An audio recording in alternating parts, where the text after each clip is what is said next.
Welcome to point decoded. మనం చూస్తున్నాం గత 3 రోజులుగా అహ్మదాబాద్లో జరిగిన విమాన ప్రమాదం ఏదైతే ఉందో అది పూర్తి స్థాయిలో వార్తల్లో ఉండడమే కాకుండా ప్రతి నిమిషము ఏం జరుగుతోంది అన్న విషయానికి సంబంధించి అప్డేట్స్ ఇచ్చే ప్రయత్నం న్యూస్ ఛానల్స్తో పాటు ఏం జరుగుతోందో తెలుసుకునే ప్రయత్నము ప్రేక్షకులతో పాటు సామాన్యులందరూ కూడా చేస్తున్న పరిస్థితి మనకు కనిపిస్తుంది. ఓవరాల్గా చూసినప్పుడు ఈ ఘటన జరిగిన నేపథ్యంలో దాదాపుగా 274 మంది చనిపోవడం అన్నది ప్రతి ఒక్కరి మనసును కలిచివేయడంతో పాటు ఆ చనిపోయిన వాళ్ళ ఒక్కొక్కరి గాథ అన్నది ఒక్కో రకంగా ఉన్న సిచ్యువేషన్ మనకు చాలా క్లియర్గా అర్థమవుతుంది. ఈ సందర్భంలో కొన్ని విషయాలను మనం ఖచ్చితంగా డిస్కస్ చేసుకోవాలి. అందులో ఏదైతే ఎలా జరిగింది, ఇప్పుడు ఏం జరుగుతుందని తెలుసుకునే దానితో పాటు ఇది జరుగుతుంది అంటూ కూడా కొద్దిమంది ముందుగానే ప్రిడిక్ట్ చేసినట్టుగా కూడా కొన్ని వార్తలు వస్తున్నాయి.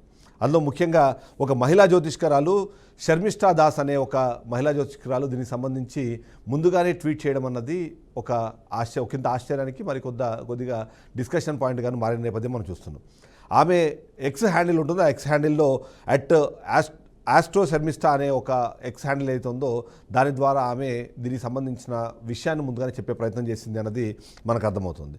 అందులో విమాన దుర్ఘటనలు ఆమె ఫస్ట్ అక్టోబర్ 2024లో ఈ విమాన దుర్ఘటనలకు సంబంధించి ఒక ట్వీట్ చేసింది. అందులో విమాన దుర్ఘటనలు షాకింగ్ హెడ్లైన్స్గా మారే అవకాశం ఉందంటూ తను ఆ ట్వీట్ చేసిన నేపథ్యం మనం చూసాం.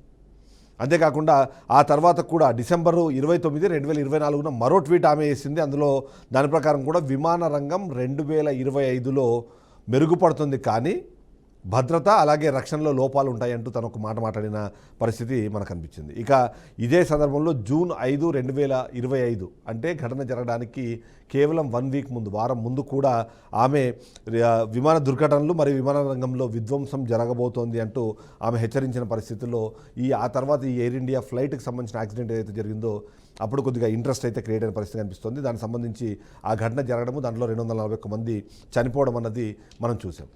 ఇక ఇదే సందర్భంలో మరొక విషయం కూడా, ఎవరైతే తెలుగు రాష్ట్రాల్లో ఒక రకంగా చెప్పాలంటే విమర్శలు ఎదుర్కొన్న ఆస్ట్రాలజర్ వేణుస్వామి కూడా దీనికి సంబంధించి తను ఈ ఇయర్ ఉగాది పంచాంగానికి సంబంధించిన సందర్భంలో ఆయన కొంతమందికి ఇంటర్వ్యూలు ఇచ్చారు. బీఆర్కే న్యూస్ కూడా ఇంటర్వ్యూ ఇచ్చినప్పుడు కూడా 2025లో ఇలాంటి విమాన ప్రమాదాలు జరిగే అవకాశం ఉందంటూ తను మాట్లాడిన పరిస్థితి మనకు కనిపించింది. దానికి సంబంధించి కూడా ఇప్పుడు ఆ వీడియోలు వైరల్ అవుతున్న పరిస్థితి ఉంది. అంటే ఎలా చూసినా సరే ఈ ఘటన జరగడానికి కారణాలు వెతికే క్రమంలో వేణుస్వామి గారు మనతో పాటు లైవ్లో ఫోన్లో ఉన్నారు. తనతో ఒకసారి మాట్లాడే ప్రయత్నం చేద్దాం. వేణుస్వామి గారు నమస్కారం. నమస్తే అండి. నమస్తే అండి. ఇప్పుడు మనం చూస్తున్నాం ఏదైతే అహ్మదాబాద్కు సంబంధించిన విమాన ప్రమాదానికి సంబంధించిన డిస్కషన్ చేసే నేపథ్యంలో చాలామంది ఘటన జరిగిన తర్వాత ఘటన కారణాలు కానివ్వండి దానికి సంబంధించిన విషయాలు మాట్లాడుకుంటున్నారు, కానీ చాలా కొద్ది మంది మాత్రమే విమాన ప్రమాదాలకు సంబంధించి ముందుగానే హెచ్చరించారు. అందులో మీరు కూడా ఒక రావడం. సో ఏంటి అసలు, అంటే మీరు ఏ క్యాలిక్యులేషన్ ప్రకారం ఈసారి విమాన ప్రమాదాలు ఉంటాయని చెప్పారు, దానికి ఉన్న బేస్ ఏంటి?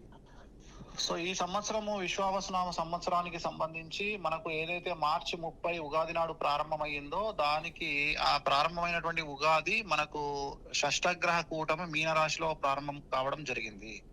అండ్ ఈ సంవత్సరానికి అధిపతి రవి. సో రవి అంటే స్పేస్. సో ఇక్కడ ఏమవుతుంది అంటే నేను చెప్పడం ఏం జరిగింది అంటే విమాన ప్రమాదాలు ఎక్కువగా జరుగుతాయి, అలాగే సునామీ హెచ్చరికలు ఉంటాయి, అలాగే అగ్ని ప్రమాదాల తీవ్రత చాలా ఎక్కువగా ఉంటుంది అని చెప్పడం జరిగింది. సో ఎక్కడ జనావాసాలు, ఎక్కడైతే పేరు ఉంటుంది, ఎక్కడైతే డబ్బు ఉంటుందో అక్కడ సమస్యలు వస్తాయి. ఈ సంవత్సరమే కాదు, 2025, 26, 27, 28 వరకు ప్రతి సంవత్సరము 100% నెగిటివిటీతో మనము ప్రపంచంలో మనము దాన్ని ఫేస్ చేయబోతా ఉన్నాము. సో విమాన ప్రమాదము జరుగుతుంది అని రెగ్యులర్ గా జరుగుతాయని చెప్పి మొదలే నేను చెప్పడం జరిగింది.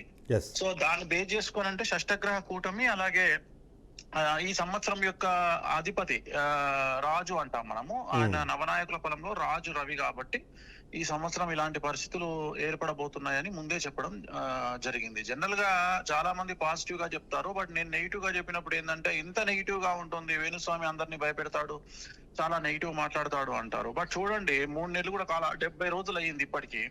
సో 70 రోజుల్లో ఫస్ట్ స్టార్టింగ్ వచ్చి పహల్గాము అటాక్, 2 బెంగళూరు అటాక్, 3 బెంగళూరులో ఏదైతే తొక్కిసలాట జరిగింది, తర్వాత ఇప్పుడు విమాన ప్రమాదము.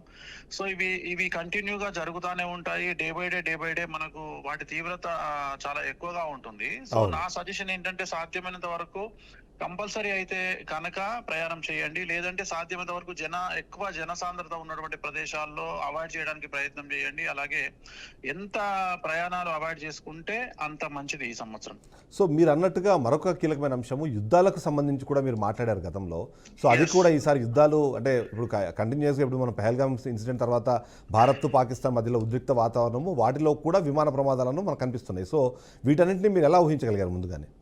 అదే అంటే ఇప్పుడు యుద్ధ వాతావరణం అంటే రాజు ఎప్పుడైతే రవి అవుతాడో, అంటే మనకు ఈ సంవత్సరం అధిపతి రవి అవుతాడో, రవి కమాండ్ చేసేది దేన్ని అంటే ఫస్ట్ యుద్ధాన్ని కమాండ్ చేస్తాడు. అంటే రాజుల మధ్యన, ఈ రాజ్యాల మధ్యన, రాష్ట్రాల మధ్యన యుద్ధ వాతావరణం ఉంటుంది. మరీ ముఖ్యంగా నేను ఒక్కడనే ప్రిడిక్ట్ చేయడం జరిగింది, పాకిస్తాన్ ఇండియా అని పేర్లు కూడా చెప్పడం జరిగింది. పాకిస్తాన్ ఇండియా మధ్యన యుద్ధ వాతావరణం ఉంటుంది. అలాగే 2032 లోపు పాకిస్తాన్ అనేది ఇంచుమించుగా 60% 70% ఉండదు. అంటే నా ఉద్దేశం ఏంటంటే బెలూచిస్తాన్ విడిపోవడం అవ్వచ్చు, అంటే ఒరిజినల్ పాకిస్తాన్ అనేది 2032 లోపు నాకు తెలిసినంత వరకు 30% ఉండే అవకాశం ఉంది. 30 to 40% ఉంటుంది, 60% ఉండదు.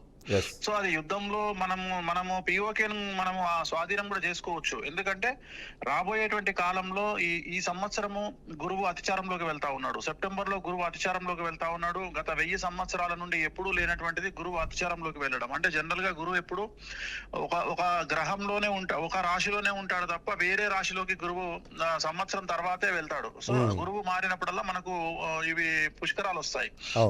కానీ ఫస్ట్ టైం చరిత్రలో మనకు జ్యోతిష శాస్త్రం ప్రకారం తీసుకుంటే గురువు ఈ సంవత్సరము సెప్టెంబర్ లో అతిచారంలోకి వెళ్తా ఉన్నాడు. అంటే ప్రజెంట్ ఉన్నటువంటి మిథున రాశి నుండి కర్కాటక రాశిలోకి వెళ్తా ఉన్నాడు. ఇది 8 సంవత్సరాల పాటు దీని యొక్క ఫలితాలు ఉంటాయి. 2032 వరకు చాలా తీవ్రమైనటువంటి సమస్యలు ఎదుర్కొనేటువంటి అవకాశం ఉంటుంది. సో యుద్ధం అనేటువంటిది, పాకిస్తాన్ ఇండియా యుద్ధం అనేటువంటిది ఆగిపోలేదు, మళ్ళీ చిన్న గ్యాప్ లాగా ఉంది. మళ్ళీ అది కూడా మళ్ళీ కంటిన్యూ అయ్యే అవకాశం ఉంది.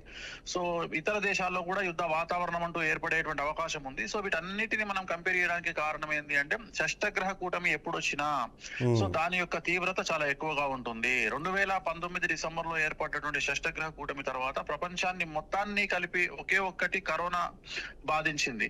కానీ ఈసారి అలా ఉండే పరిస్థితి లేదు. ఈసారి చాలా డిఫరెంట్ గా ఉండేటువంటి అవకాశాలు ఉన్నాయి. ప్రకృతిలో విపరీతమైనటువంటి మార్పులు, అంటే వర్షాకాలంలో ఎండలు, ఎండాకాలంలో వర్షాలు, సో అంత రివర్స్ సిస్టమ్ జరిగేటువంటి అవకాశం ఉంది. సో దాని యొక్క తీవ్రత గ్రహాలను బేస్ చేసుకొని, షష్టగ్రహ కూటమిని బేస్ చేసుకొని మనం అనలైజ్ చేయడం జరిగింది. యుద్ధం వస్తుంది అని, లేదా రేపు రాబోయే ఇంకా ట్రైన్ యాక్సిడెంట్ కూడా జరిగేటువంటి అవకాశం ఉంది. అలాగే ఇంకా స్టాంపేడ్స్ జరిగే అవకాశం ఉంది. అంటే ఎక్కడైతే జన సాంద్రత ఎక్కువగా ఉంటుందో అక్కడ తొక్కిసాట జరిగే అవకాశం ఉంది.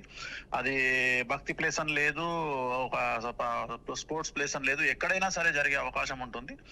అలాగే యుద్ధ వాతావరణం ఉంటుంది. అలాగే ఇంకా ఫ్లైట్ రిలేటెడ్ ఇష్యూస్ ఇంకా జరిగే అవకాశాలు ఇంకా ఫ్యూచర్ లో కనిపిస్తా ఉంది. సో ఆస్ట్రాలజీని నమ్మే వాళ్ళు లేదా ఇలాంటి జాతకాలు నమ్మే వాళ్ళకి మీరు ఇచ్చే సూచన ఏంటి?